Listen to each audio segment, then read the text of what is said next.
Hello, and welcome to this week's Friday training.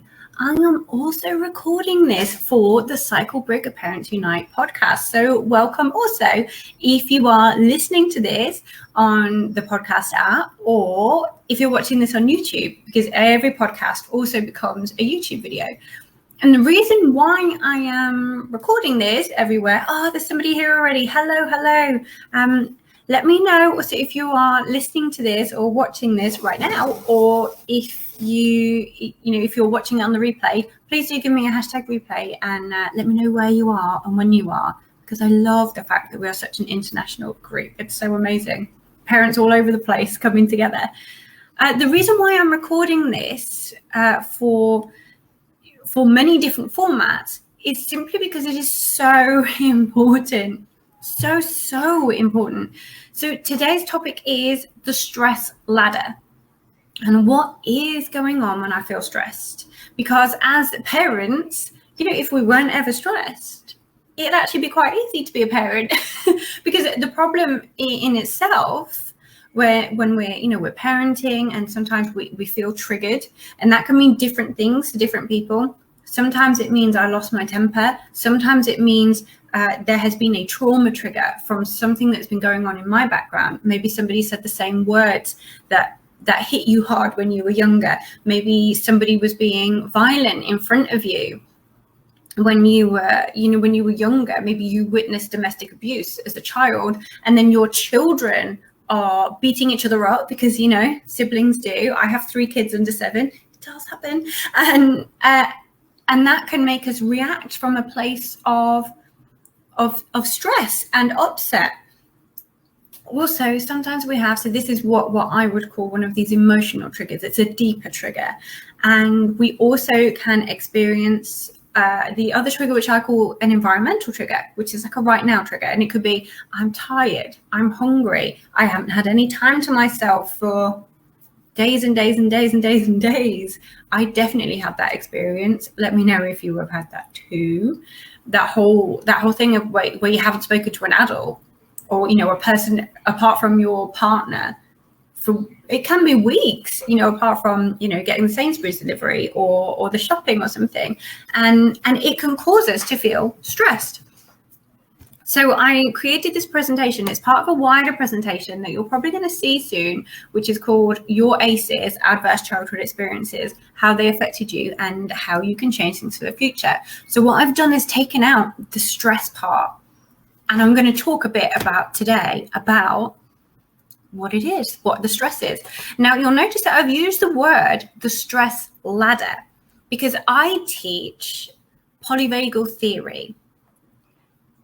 There's a little bit about who I am. There you go. So there's me. You can buff up on that another time. So I teach healing and skills because I believe through my experience working with families, through young offending and through teaching and all kinds of experiences, that we must heal. And of course, now working with parents, we must heal ourselves and our wounds. We must face our trauma. It is developmental trauma. If you've grown up witnessing abuse or experiencing abuse yourself, that's a form of trauma, and you may not even be aware of it.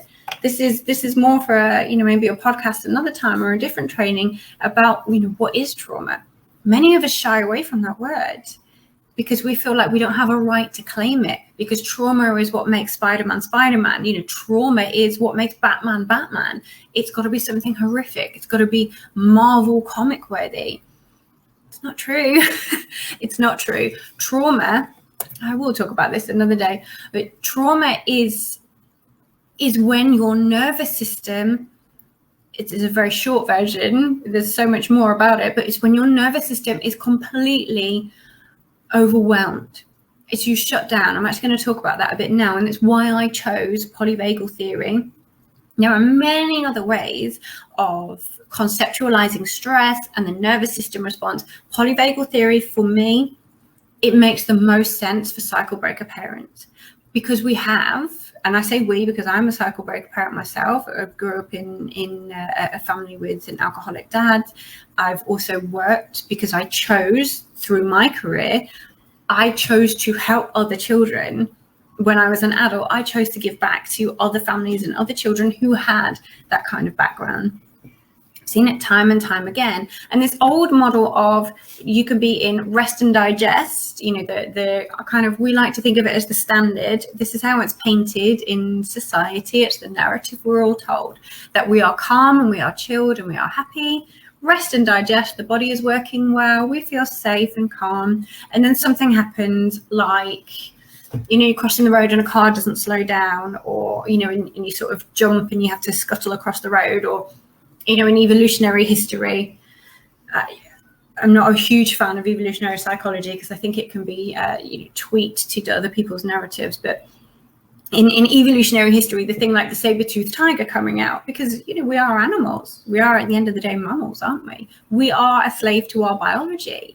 And our biology, our bodies, are designed to keep us alive. And to create the next generation. This is what our body is designed to do. And our nervous system is set up for that too. So we are kind of trained, okay, rest and digest, you're calm, and then, something happens, sympathetic nervous system, fight or flight. And some people will go further and say fight, flight, or freeze. Some people will even add fawn to that. These are all valid. And polyvagal theory and polyvagal therapy, which supports people learning more about this and healing their own nervous system, which I will talk about in a minute, is actually key in the cycle breaking process. Polyvagal theory accounts for, but what about when you're overwhelmed? What about when it's too much? What about when your parental figure, who was supposed to be the person that you go to for safety and warmth and love and resources? I'm saying this having worked with children who are coming to school or coming to their young offenders appointment and they hadn't eaten for like a day and a half. I'm saying this as a teacher who used to send children off on, quote, errands to go and see somebody with a pointless letter or, a Post-it note folded in quarters. And actually what I was doing was asking them to go and help somebody in the office so that they could have their uniform replaced with a fresh one. And then what they were wearing would go in the washing machine, be laundered, so they would go home clean. And this is a type of physical neglect. And it doesn't mean that the parents are bad parents. It means that they don't have the emotional or literal resources to support that child. So what happens in that case? And this is why polyvagal theory is so helpful. So I'm just going to explain the 3 levels of the ladder. If you're listening to this on the podcast, in the show notes, there is a link to the YouTube video, and you can go into that and you can see the slides, because I'm talking through some slides, which you don't need, but it might be helpful. So if you imagine a ladder with 2 rungs really, but I guess 3, because it's got a top, middle, and a bottom. And we think of it as, and it can be side to side, but generally it's depicted top to bottom. Although I have had clients who don't like heights and they don't like the idea of being at the top. So you can play with this model. This is the other wonderful thing. But essentially, when we think about how the human body evolved, the last bit to evolve is the social element. We call this the ventral vagal system. So I'm going to roll back a bit. So when it says polyvagal, it's talking about the vagus nerve. Now the vagus nerve basically comes out your brainstem and it goes down through your body. For those on the podcast, I'm actually tracing it and looking a bit silly. So it comes down through your body. You can actually see it sort of in like a meat, if in your neck. If you sort of look one way and then kind of grab your neck, like you can feel like the sinewy, meaty area, and it's all muscles and arteries and things, but this is where you'll find your vagus nerve. And actually, if you kind of massage that quite vigorously, quite hard, like not fast, but if you push into it, this is the vagus nerve that you are massaging. This is one of the ways that we teach that you can strengthen the vagal tone. So the stronger your vagal tone, the less likely you are to lose it, to get cross, to be triggered and to act from a place of anger. So you can actually, this is the wonderful thing that polyvagal theory shows us, is that you can strengthen your vagus nerve. So your vagus nerve comes from your brainstem, along your neck, through behind your lungs, all the way down through the gut, and to where your diaphragm is. So when you breathe in, imagine you take that air all the way down to your belly. You'll feel just below your belly button. That's where the vagus nerve ends. So it's like basically your whole torso And in the yogic lifestyle and even in Chinese medicine, the vagus nerve is a given. And we're only just in, medicine and I don't like the term Western, North American and North European culture. It's quite a new thing because it's very recently, as in the last, say, about 18 years, maybe 15 years, it's become codified in medical terms and people have started investigating it. And it's so powerful. So different bits, if you think of the evolution of a human body, different parts of the vagus nerve developed at different times.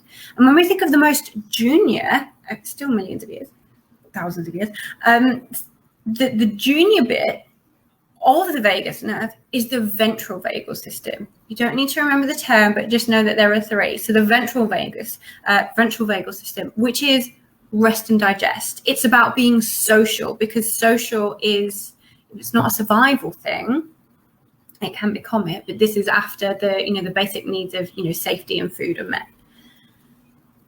It's when we are in this state, effectively imagine it like the top of the ladder, we're in rest and digest, so our body is calm, it's just doing its thing, it's working well, everything's cool. Doesn't mean that life is sunshine and rainbows. In this place, we could say it's safe for me to connect with others. I can be friends. I can be vulnerable with my partner. I am safe in my relationships and I can speak up my truth. And if there are difficulties, because of course there are in life, I can overcome them. And I can overcome them because I have resilience within myself, and I can overcome them because I have people around me. This is kind of a good place, isn't it? This is the ventral vagal, it's the most recent. And then our next one down, so the next ladder rung down, which is in the middle, is the sympathetic nervous system. Now, this is where we become alert. Imagine, your ears pricking up on a dog or a wolf or something, and it's because something has, to use words of real people, something set me off. Something's made me anxious. Something's drawn my attention to potential danger. Now, this can be literal danger, as in, whoa, that car's not slowing down and I'm on a zebra crossing. Ugh. And that is when we feel that stress response, your heart beating, the eyes, your pupils will dilate, your muscles will tighten. Those of you who can see this video, you can see I've got my shoulders up because I'm actually mimicking it at the same time because I can't help it. You're hyper alert, you're looking around, is that car coming? Is it going to stop? Doing all these mathematical calculations very, very quickly. Or, if it's a fall, say you're in a tree climbing with the kids, I've done this, and then you're like, oh, and it's a bit high, you're in the hyper alert, how hyper alert state. Is this a bit too slippy? Is this safe? Is this ground okay? This is the sympathetic nervous system. This is what most people will think of as the stress response. You might even feel a bit of nausea in, the pit of your stomach. That feeling of like when you're on a roller coaster and your stomach drops. This is what's happening. So this is at that middle level. And it can also be, I'm probably not saying anything that you don't know right now. This can also be something that isn't a, quote, real threat, but it actually is. Something like driving test or an examination or starting something new, a new school. We've been talking a lot lately about transition to new schools and that kind of thing. It's nerve-wracking because it can be a perceived threat. So it doesn't need to be necessarily a threat to your physical safety. It can be a financial threat. When people were furloughed, it could be an invisible threat like COVID. What it does is it makes us feel anxious. Sometimes from hearing the news, it can make us feel triggered. So what is happening is that we're feeling unsafe. We're in this hyper alert state. And then this is why another reason why I love polyvagal theory and therapy, and why it is so important for cycle breakers to understand, and why I teach it on the turning point. The dorsal vagal is like the ancient part of the human body that developed first. It's the last line of defense. This is where we have freeze. This is where people faint because they are so freaked out and so scared. This is where people are immobilized, literally petrified. This is where people say afterwards, but why didn't I just say that? Why didn't I just fight? Why didn't I stand up for myself? It's because they were in the dorsal vagal. Because what has happened is you have been put in a place where your sympathetic nervous system is so completely overwhelmed that it shuts down. This is why people sometimes can't remember things. This is why when they do remember it, it's a hazy blur. For those of you who don't know, I did a video, it was ages ago now, around the anniversary. I was at Russell Square in 7/7, and even now I remember it, and I remember it like it was a dream. When I say I can't explain it, I can explain it. It's because I was in the dorsal vagal stage at that point, because I was in the last line of defense, and that last line is to dissociate. It's to just, walk on. It's to keep going. And sometimes it is to curl up in the fetal position and not defend yourself. Sometimes it's to get through that situation. The dorsal vagal, and some people refer to it as the bottom of the well. Some people think of it as a blinding light that's so bright it shuts everything down. And some people think of it as a dark pit. Everybody has their own way. These are the things that I talk about on the turning point when we do this whole section on nervous system. We do 6 weeks of healing your nervous system using polyvagal theory and polyvagal therapy technique. It's the trauma state. It's when everything has been so completely overwhelmed, and we cannot blame ourselves for things that we did or didn't do in that stage. Now, the amazing thing about polyvagal theory is that you can climb up that ladder. You can learn. So say you're in ventral vagal and you're in rest and digest and you're calm and it's not sunshine and rainbows, but it's just kind of, normal. There's no threat. It's the absence of threat. And then something, and you might not even know what it is, something makes you feel stressed out. In polyvagal theory, we refer to this as a neuroception. And it's basically, my kids talk of it as, they're 6, 4, and 3. They talk of it as the spidey sense, like a tingly, like, oh, something's not right here. And it sets you off. It sets you off thinking, oh, I'm not safe. And of course, this isn't your conscious brain. This is your subconscious, which exists to keep you safe. And this is why it is so important for us to learn about it, because we can learn what our triggers are. So I know certainly with a lot of, ex-service men and women, that when they come back, it can be something like a bang. And we all know about fireworks and fireworks night. We have this every year. And even in Vietnam, where I am, at Tet, like Lunar New Year, we have this thing of fireworks. Do we have fireworks? Do we need them to make a bang? And some people say yes, and other people say, but what about other people who are really completely triggered by the sound of a bang? And you can't tell yourself, I'm not going to react this time. It's a sign of weakness. I'm just not going to jump. And you may well tell yourself that, and then walk off and go about your business. And then a car might backfire, and then it's a neuroception. It's a response. It's a reaction. And you need to heal the nervous system to the point where maybe it never goes away. Maybe it does never go away, but it can be manageable. And you can be aware of what stage you're in, because many people aren't aware of what stage they're in at any given point. And you can be aware of what put you into that state. It might be a smell. And there's other ways of, it might be a smell, it might be a sound, it might be a sight, it might be a key phrase. Maybe a child saying something, because children sometimes say not nice things to each other and to their parents. It might by pure accident be something that an upsetting figure in your life when you were a child has said to you, like, you're not good enough. If somebody has said that to you in your childhood, that may trigger you. And you may not even remember it. You may not be aware of it, but your subconscious does. And it's trying to keep you safe by triggering you. Because what it's saying is, this is not safe. This is not safe. Get away from this situation. Make that child stop talking. Which is why we react from a place of stopping it happening. It's a whole different, keep in tune for future ones when I talk about the difference between reacting and responding, and how you can get to a point where you respond even if you're triggered, because we just don't have time to do it right now. So there's other things that you can use in the ladder, the stress ladder as I call it, where you can work out ways to get yourself back up. So if, say, you're in the dorsal vagal and you're in the trauma state and you have completely shut down, or you've been re-traumatized, or triggered to a point where you're past sympathetic nervous system and you're just feeling like, I can't go back in there, I can't do this. And whether it's about parenting or something different, you nevertheless have a right to heal. You can, with support, work out the things that make you feel safe. Yeah, I often talk about how, I'm not a big fan of smoking. Like I still don't get why people do it. I know people are addicted to it, but it's, for me, there's nothing positive about it.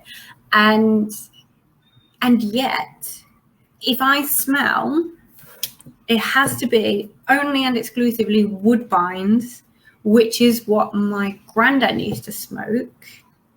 I feel really calm because he was a figure of safety and love and happiness for me when I was young. So that smell of what he used to smoke makes me feel happy and calm. For me, that's not a very useful thing to smell, because I don't want that around me. I don't want to be breathing it in. I don't want it around my kids. But I also have other things that I put into place, certainly when I was doing hypnobirthing with, when I was pregnant with our three, and I built in certain cues for safety. So lavender is one of my smells. Counting in Arabic is one of my cues. For safety, because I worked to build that in. People who understand a bit more about NLP will be aware of that. You can do things, you can learn things that help you heal your nervous system. Here's the thing, and here's why it is so relevant to cycle breakers. The way that it's usually presented, even if it's not presented as Polyvagal Theory and this ventral vagal sympathetic nervous system and dorsal vagal systems, in general, we are taught, sometimes overtly and sometimes just from life, we are taught, okay, so here you are in calm most of the time. You're in the ventral vagal, rest and digest. It is safe for me to connect. I can be social. I'm a social animal. I'm just going to get on with my life. Everything's cool. Doesn't mean everything's perfect. It's just, like that good place. And then something must happen to us to put us in the sympathetic nervous system. And then we deal with that. And then we go back to chill again. And that's not necessarily true for cycle breakers. Of course, this is me doing a presentation, a podcast, a talk for a whole load of people. And when you do coaching with me and when we talk about it, it's going to be different for every person. But I'm going to talk to you a little bit more about stress.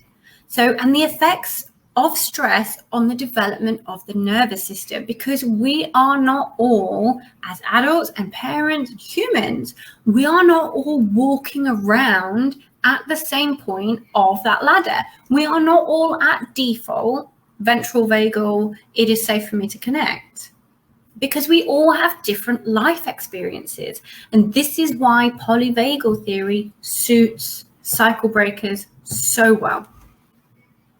I should add that there's loads of other techniques that you can use to move yourself up that ladder, back to calm. Things like we use tapping in our house, like EFT. There's emotional freedom technique, which is what most people know as tapping, and there's meditation.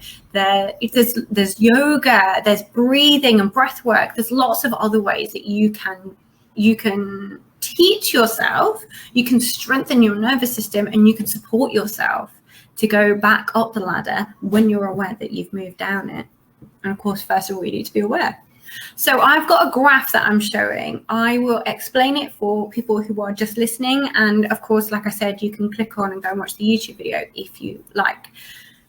It's quite easy to explain them. So there's positive stress. There's 3 different types of stress that I'm going to talk about.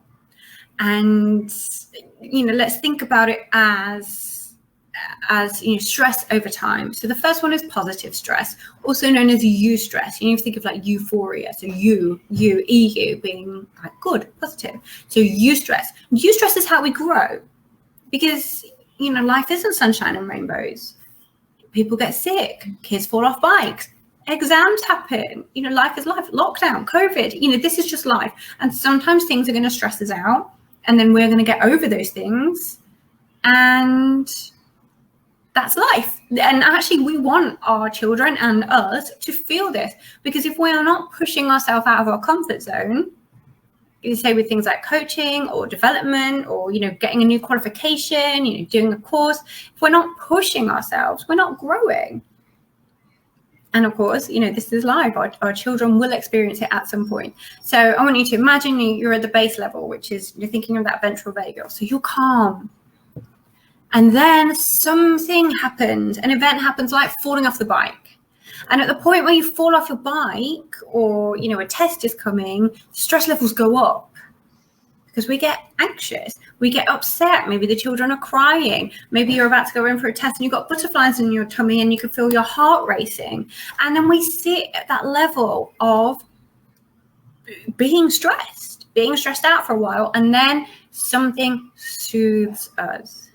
This is why when I talk about that amazing book, The Power of Showing Up, they talk about the 4 S's: safe, seen, soothed, and it leads us to being secure in our relationships with our parents and carers and as a person.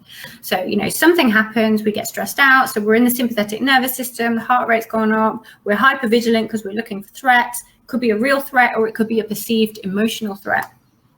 Threat to our well-being, if you will. And, and over time, we experience that stress, for the period of the driving test, for the period that we're upset, soothing. The thing ends, the test ends and you get looked after by somebody, or, you talk to somebody and you let it go. Or in the case of a child that's fallen off their bike, they get a hug, they get a plaster, whatever it is. And then we go back down, and then we return to ventral vagal. So this is a foray into the sympathetic nervous system, and soothed and down. And as adults, we are able to soothe ourselves, and children, they won't need soothing. They could probably soothe to a certain point. Your children will be different to my children, will be different to somebody else's children, and children of different ages can do it in different ways. So there is difference here, but essentially something needs to happen for it to calm down. The second model is called tolerable stress. Now, tolerable stress actually follows the same pattern-ish with a few changes. So intolerable stress, this is a big stress. It's a big, awful stress, like the death of a parent or a car accident or breaking a bone, or it may be, I argue that right now, this is some people's experience of having had COVID or experiencing it within their family. The stress goes up and it shoots up very, very high. It's a very upsetting situation to be in. This isn't falling off your bike. This is something bad. And we're very, very stressed. And then we experience that stress at a high level. Soothing occurs and down again we go. The stress levels have gone down. So if we think of this as certainly with a child, we're thinking about the effects of this at developmental stages. So when we are young and when our children are young, they're in the ventral vagal stage, rest and digest, everything's cool, stuff will happen, that's fine. And then, a big event happens. They experience very upsetting stress for a while. They are helped. So maybe they're like extreme sympathetic nervous system activation. Or it could be dorsal vagal, even very, very upset bottom of the well. And then they are helped. It could be by help of another person. It could be that the source of stress ends. Say it is an illness, it ends. It could be with therapy. Many ways of effectively being soothed and going back to the ventral vagal. So it's short term. It's very upsetting. It's short term. It's tolerable. We probably won't have more than one or two, or at most a handful of these things happening in life. It's not like falling off your bike, the eustress, or something that pushes our boundaries and brings us back. These are big flashbulb events in our childhood, in our lives. Now the third model is that of toxic stress. So this is where if you think of your child in ventral vagal, a fairly happy child, or neutral, stuff is okay. It's safe for me to connect. And then there's a circumstance which is not safe. Now, the difference with toxic stress is that it doesn't end. So if you think of all the other ones, they've been almost like a pyramid where they've gone up, they've plateaued at the stress, and then they've been soothed. This is the first one. So the first one is low-level stress that is soothed, so up, across, down. The tolerable stress is very, very high up, across for a bit, and then down, soothed. In toxic stress, this is what happens when children live in environments which are not safe. For example, if they have an abusive parent, if there is extreme financial stress in their home, if I'm arguing, I know I've talked to this with lots of people, that actually the whole COVID situation is becoming toxic stress because it's chronic, which is why we have to find ways of soothing and living in this paradigm right now, because it's not going to magically disappear, is it? We need to learn to soothe ourselves and our children and society. So in the case of, say, let's use living with a parent with an addiction problem. Some days they are going to come home and they are going to be happy and calm, and perhaps they are very lovely and they lavish attention. And some days they are going to be high or drunk or coming down and unavailable emotionally. They may be scary. They may be not in control. They may be not walking in a way that we recognize. They are not our safe person. They are not doing what a parent should do, what we mammals are hardwired to expect from our caregivers. And this is upsetting. Now, when that is just life, not knowing whether the parent is going to be available or not knowing whether the parent is going to be emotionally available or if they're going to be scary, not knowing whether you're going to have dinner because, perhaps if the parent is high or drunk or in their own dorsal vagal state, and they're at the bottom of their well because they're coming down or their mental illness or demons are too big for them at the moment, the child who grows up in that household doesn't soothe because it's not safe to soothe, because to soothe in that situation would be an artificial lowering of guard. Please let me know in the comments or send me a message if you're listening to this on the podcast. You can come join the Facebook group or you can send me an email. It's all in the show notes. That to go up, for your stress levels to go up and then to exist at this, okay, circumstances are not safe. I don't know if mum is available or not. I don't know if there's food today or not, especially for young children. To be trusting and calm is to leave yourself exposed to risk. It's not conducive to survival to go back to the ventral vagal system. Therefore, it becomes chronic, which is why it is toxic. It becomes chronic because it doesn't end. It doesn't end until somebody else, perhaps social services or another family member or someone else steps in and makes it end, because a child doesn't have power over living in a household like that, do they? I've just put these graphs together so you can see that the positive stress is up, down and across, and it's quite a low level stress. I mean, it still feels big to the children because it does, and that's their right, isn't it? They're learning about their stress levels.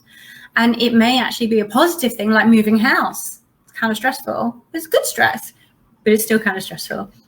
Tolerable stress up very, very high for a short period of time and soothes, and then toxic stress in the middle up, probably not actually as high as the tolerable stress because it's not as high as a huge flashbulb memory, but it's constant low to medium level stress. They're always thinking about it. Even say they go to school or something, they're always thinking about, am I going to get food? Should I load up at school? How do I steal food? And I have worked with these children who we have caught stealing food, and it's turned out to be, this is how we become aware of the safeguarding issue. So we as professionals, when I worked as a liaison with the police force, police service, and when I worked with families as a class teacher, we were able to then be the soothers by changing that situation, But on its own, a child isn't able to do that. So what do children learn from that stress, from the different stresses that they experience? So the child who experiences positive stress, the eustress, the falling off the bike, this is stressful, oh, it's okay. Or I've got a test, this is stressful. Or, I've got a new school, I've got a new, my children don't go to school, they go, but we do have classes and things. And we do move to different countries when we're able to. And they experience, I have new friends, new places, new people, new money, new languages. This is positive stress. And they learn from this, okay, I'm safe. At the end of it, they actually learn, okay, I can do things. Life has problems and I can get over them. Above all, I know that I'm safe. Even if scary stuff happens, even if hard things happen, I know that I'm safe. I know I'm loved and I know I'm supported, because here's the key bit about the soothing that comes at the end. Children learn, I am supported, I am loved, and I can do things. They don't learn that life is sunshine and rainbows. This is why it's in the soothed. Cry it out is probably a conversation for another time. But children learn that they are supported and loved and somebody is there for them when they are soothed. They learn to soothe themselves through being soothed by an adult who loves them. This is how they learn it. So then, I'll go into that another day, I think. Tolerable stress, they learn, I am safe. Life has big problems. They learn life is not fair because, if you have a big car accident, you learn that life can be scary. Ideally, we don't want our kids to, to experience these things, do we? But sometimes they do. And they learn, because of that key bit where they're soothed at the end, they learn that life has big problems and I can get over them. They learn they are loved, they learn they are supported. Now, toxic stress, children learn at their baseline. This is why it's important for cycle breakers and for cycle breaker parents, especially, to be aware. They learn early on, especially if it's up to that age, 0 to 7, they learn very early on in their subconscious. So below conscious thought, if you think of it as, underneath the iceberg, they learn, I'm not safe. They learn life has problems and they just learn it. Not life has problems, I can get over them. They just learn life is hard. They learn that they don't have control to make it better because they have been taught, I don't have control in this situation. And children feel like they are victims of circumstance because, in childhood, they truly were. And then as they grow into adulthood, it takes healing and therapy and coaching and support to change this assumption that you can change the outcomes of the world. These are the effects of toxic stress. They learn things like, I'm not lovable. Children come to conclusions based on what they see. When we think of the writer and thinker Piaget, Jean Piaget, he talked about the child as the scientist, the child who takes in things from around them and, takes in clues from around them and comes to conclusions. The child who is not shown love and not soothed and not looked after by the people who they are, as a mammal, hardwired to go to for that love and that support, that child learns, I am not lovable. It learns nobody loves me. It learns nobody cares. Nobody is coming. And this child, I'm actually going to go back a few slides. This child is not going to grow into an adult who exists in the ventral vagal area. They don't live in rest and digest because their default is the sympathetic nervous system. I'm going to let that sink in. If you had an upbringing where you were looked after and you were cared for and you were soothed when you experienced the stress that happens just from being alive, from being a human being, whether it's, tolerable stress and it's a big event, or whether it's, the small things that make up everyday life, you are more likely to live in the ventral vagal state as your default. You are going to be walking around like, stuff happens, but stuff is all right as well. I'm generally, content with things, and then stuff will happen and I'm okay. If you grew up and your formative years were spent with, I am not safe, I can't trust, I can't let my guard down, I have to be hyper alert all the time because my dad may come home and be happy, or my dad may come home and be not happy, or my dad may look happy, or my mom or my auntie or whoever's the carer, my caring figure may look happy and then suddenly snap. The child learns that hyper alert state, that sympathetic nervous system is survival state, and the child will grow into that. What does this mean for you as a cycle breaker parent? It means healing needs to occur. And this is why I talk about healing plus skills equals the parent that you want to be, because you can attend as many workshops and learn as many skills and do what I do. And I do recommend it still to photocopy pages of books like How to Talk So Kids Will Listen and stick them around your house. And I give people PDFs and say, photocopy this, print it out, stick it on the wall for when you need it, because skills are very useful. And the healing must happen as well, because one, you learn it's not your fault. If you flip your lids more quickly and you are a cycle breaker, that's probably because you are generally at a more, we call it aroused, like stressful aroused, you're at a heightened state of arousal all the time. You're hyper alert. You're always, whether you realize it or not, you're probably carrying some tightening of the muscles. You're probably in that stressed out state a lot of the time. That's not your fault. It's just so important to keep, and I've said it like 4 times, so I'm going to say it again. It's not your fault if you flip out at people, even if it's your kids.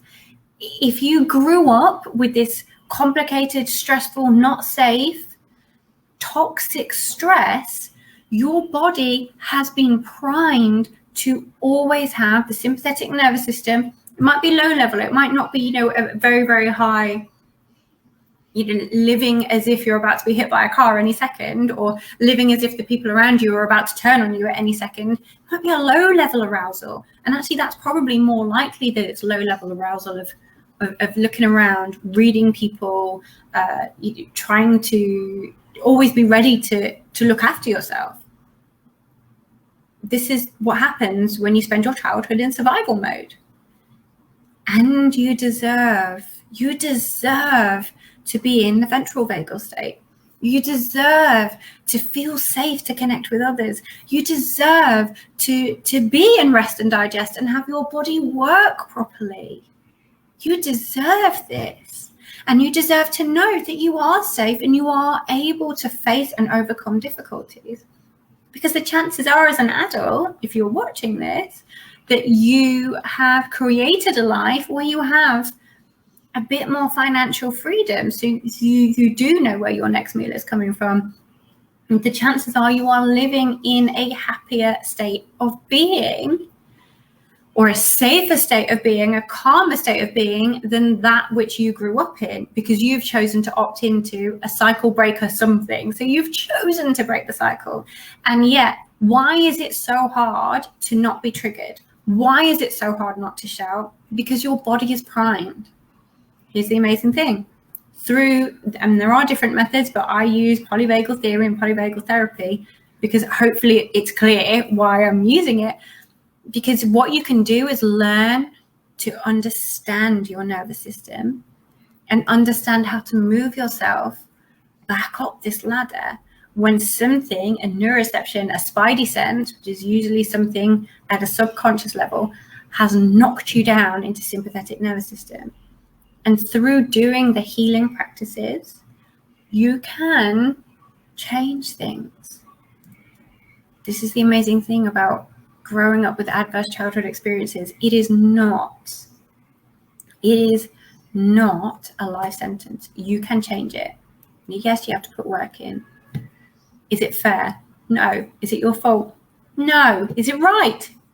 No, it's not. And I'm sorry for you and for me and for all the other people who have this.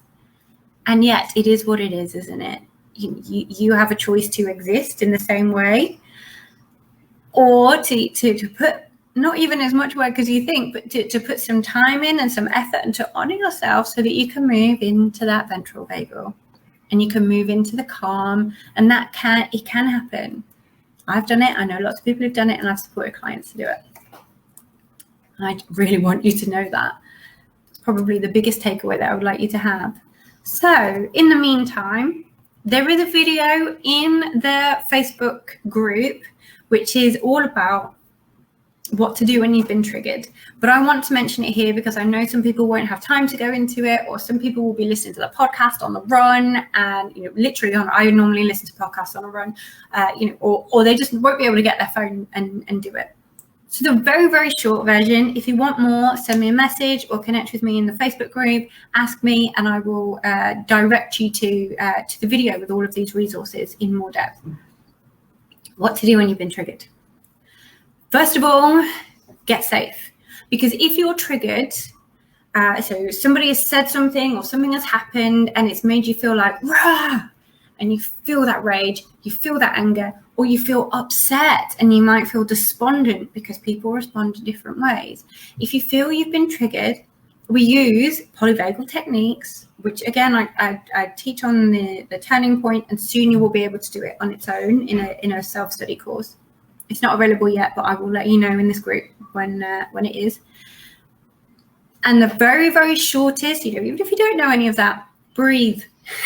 You can breathe. You can have deep breaths. I usually recommend about 3 deep breaths because that will probably take you 10 to 15 seconds. Just breathe in for 4. Hold it a second if you can.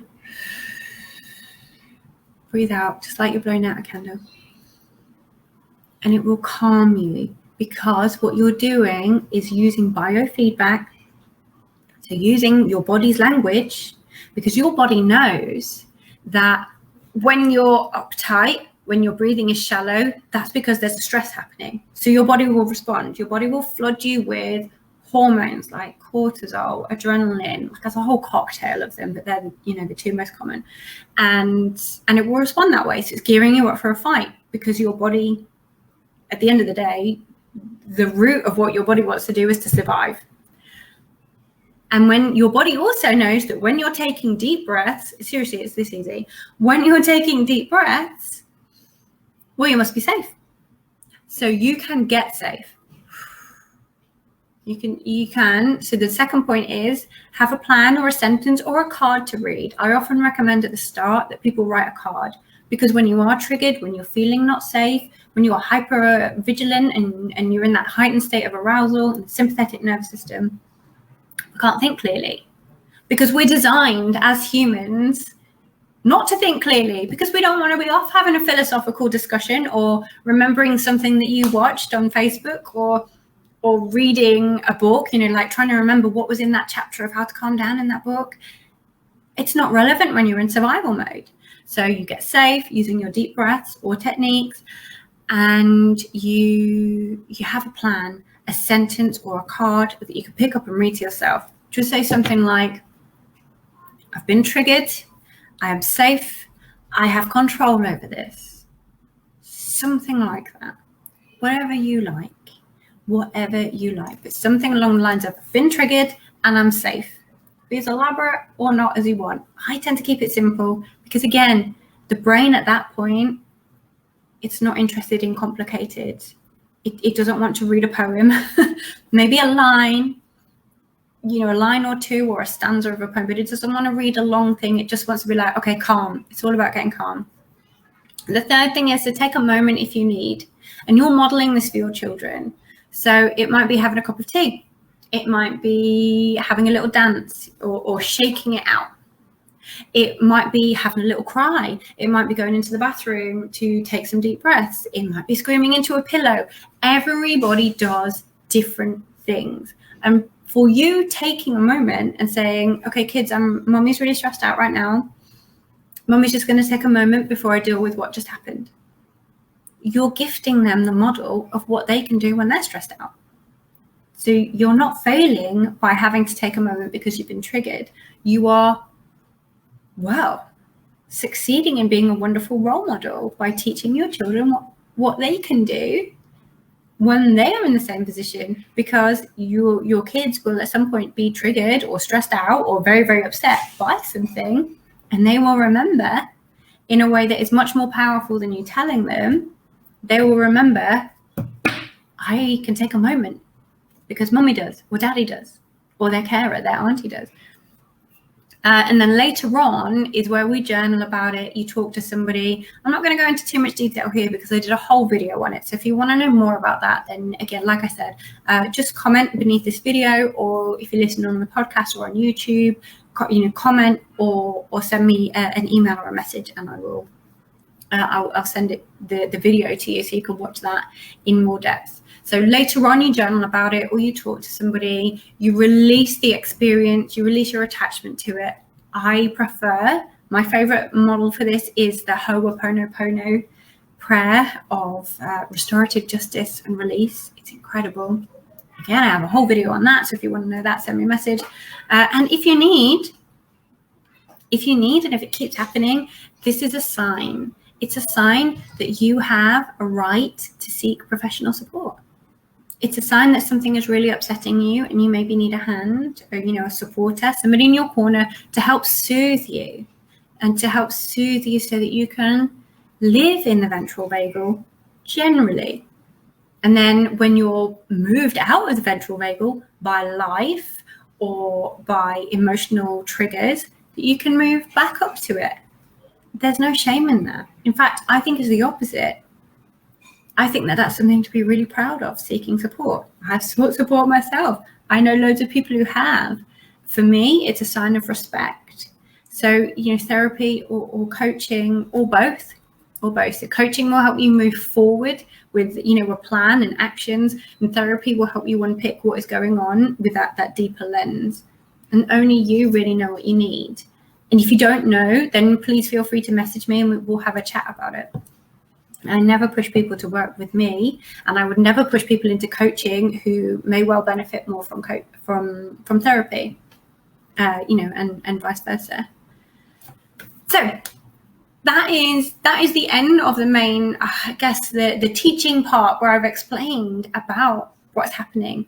And I really, really hope that it has helped some people. So please do share any ahas that you have had. Please let me know if anything has made you go, aha, I get it now. And I'm going to invite you to connect here. I invite you to connect with yourself, because all of what I have just said may well in itself have been triggering, because it may have made you reflect on your childhood experiences and your early adolescence or even adult experiences. It may have made you reflect on things and think, wow, yeah, that chimes with me, and it makes me feel bad. It makes me feel upset, and it might make you feel temporarily unsafe, in short, triggered. And if that's the case, I invite you, go out for a walk. Go do something that makes you feel good. Yeah, I rage against that model of self-care as a bath, because it's not. Self-care is a whole load of other things. Self-care is seeking support. Self-care is coaching. Self-care is going out with your friends for a drink or a party or a dance or a pottery class or something. This is real self-care, is gifting yourself what you need. Excuse me. And I invite you to do that for yourself.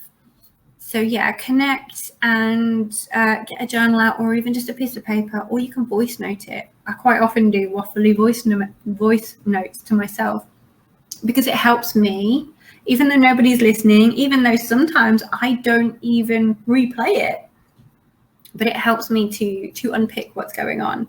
So I invite you to connect with yourself.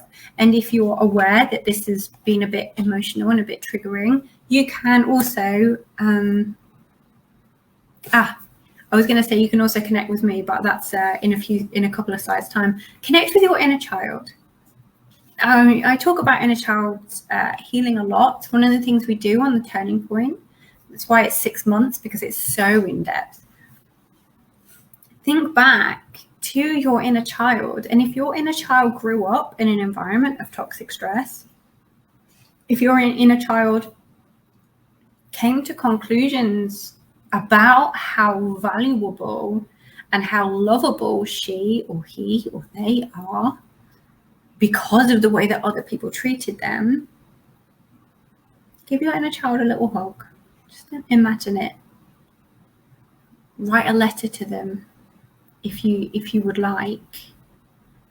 And maybe you could think, what did little me need when little me was living in a household that felt unsafe, where poor little me needed to be on hyper alert, was always nervous, was always worried, was always concerned, and always reading a parental figure or a carer's state of being to check whether I was safe or not. What would your inner child have loved? To feel safe. And then see if you can find a way of doing it for yourself now. It's incredibly healing. So if maybe your inner child really wanted a bike and they never got one, go on a bike. Serious, go on a bike. If your inner child always wanted to go to the seaside, book a holiday to the seaside. If your inner child wanted somebody to do their hair, braid your hair in a pretty way and do it. You could do that today. If your inner child, wanted to be hugged, to be held, you can imagine yourself doing it. And it might feel quite emotional. And again, you can always reach out to me and I will support you. I'm going to do some more teaching, I think, on another day about inner child healing and inner child support, because it's a big thing. But just even in a small way, I invite you to connect with your inner child and what maybe they needed and wanted in that time, because the chances are it's something that you carry with you now. And you are able to, with no disrespect to your parents, no disrespect to the other people around you, you are able to say, and I totally give you permission right now to say, when I was a child, I didn't get something that I needed. Now I'm an adult and I have control over my life situation. I'm going to give myself that. And you can. It's very healing. I invite you to connect with your children.